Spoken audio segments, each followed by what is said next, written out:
बिस्मिल्लाहिर्रहमानिर्रहीम। अस्सलाम वालेकुम। फोर्थ क्लास, कैसे हैं स्टूडेंट्स? मैं उम्मीद करती हूँ सब ठीक होंगे। चलें बेटे उर्दू की बुक खोलें जी। तो हम पढ़ रहे थे सबक नंबर 18 हमारी गाय। इसके हमने इमला के अल्फाज किए और इसकी हमने पढ़ाई की।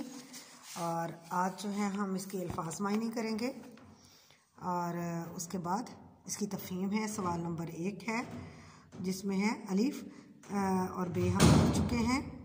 आज हम इसका सवाल नंबर अली 1 का जीम हिस्सा करेंगे। इस नज़्म में दूध से बनी किन चीज़ों का जिक्र हुआ है? तो इसमें हुआ है दही का, और उससे दही से जो मीठा बनता है जैसे खीर बन गया, कस्टर्ड बन गया, बहुत सारी चीज़ें बनती हैं ना। तो हमने लिखा है दूध और मीठे का जिक्र हुआ है। इस नज़्म के शायर कौन हैं? इस नज़्म के शायर हैं इस्माइल मेरठी। और आगे है जी, इस नज़्म के में जो दूध है बयान किया गया, दूध के फ़वाइद बयान करें।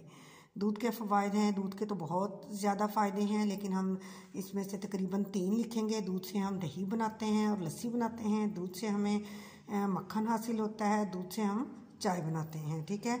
आगे सवाल नंबर 2 है, इस मालिक को डैश ना पुकारें, इस मालिक को क्यों ना पुकारें? खूबी की है डैश मूरत, खूबी की है गोया मूरत, दाना दुनका भूसी चोकर, रब की हमदो सना कर भाई। आगे हैं ये सवाल नंबर 3 है। इसका है मिसाल के मुताबिक अल्फाज की जोड़ियाँ बना दी गई हैं। जगह आगे जो खाली जगह है वहाँ पे लिखना है। जैसे ये माल और आगे वाव मिलाया और दौलत, मान लो दौलत, ये लफ्ज़ हैं।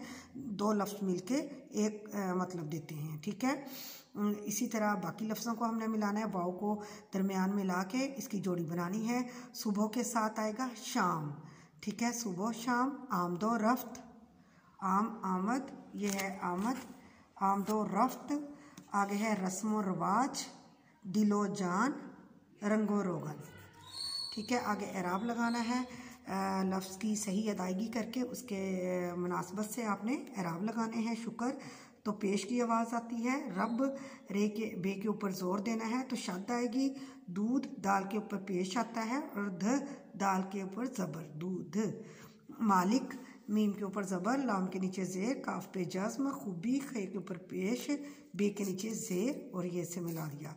आगे है इनको खाली जगह पूरी करनी है हरूफ जार की मदद से, यानी ऐसे लफ्ज़ जिससे फ़िक्रा मुकम्मल होता है। खुदा का शुक्र अदा करें, किताब मेज़ पर है, अहमद ने दूध पिया, अली मुल्तान में रहता है जी। तो आगे है ये मिसाल के मुताबिक लफ्ज़ में 5 काफ़िया तलाश करके लिखें। जो आखिरी लफ्ज़ आता है शेर के दोनों मिसरों का जो आखिरी लफ्ज़ होता है उसकी हम आवाज़ होना काफ़िया कहलाता है। तो जैसे भाई और बनाई ये आया है, और इसी तरह आगे आएगा मेरी, सेरी, सूरत, मूरत, चोकर, होकर, बनाए, आए। आगे है सवाल नंबर 8। इसमें जुमले बनाने हैं। ये मैंने आपको जुमले बना के दिए हैं और मैं आपको समझा भी देती हूँ, लेकिन आपने इससे मुख्तलिफ बनाने हैं। आपने करम का है, खुदा का बड़ा करम है। खूबी, अच्छा इखलाक बहुत बड़ी खूबी है। सूरत, वो शक्ल सूरत से तो भली मालूम होती है, यानी अच्छी लगती है। खुश, अल्लाह आपको खुश रखे। तो इसके साथ हमने करना है एक ख़त है, छोटे भाई को पढ़ाई की तलकीन करनी है। ये है छोटे भाई के नाम ख़त लिखना है, पढ़ाई की तलकीन करनी है। इसका पैटर्न है कमरा इम्तिहान, और तारीख़ लिखनी है जिस तारीख़ को आपने भेजना है ख़त, और भाई का नाम प्यारे भाई असद। अस्सलाम वालेकुम, मुझे आज तुम्हारे एक दोस्त से मालूम हुआ है कि तुम फजूल स्कूल से अक्सर गैर हाजिर रहते हो, आवारा लड़कों के साथ घूमते फिरते हो। यह पढ़कर मुझे बहुत दुख हुआ।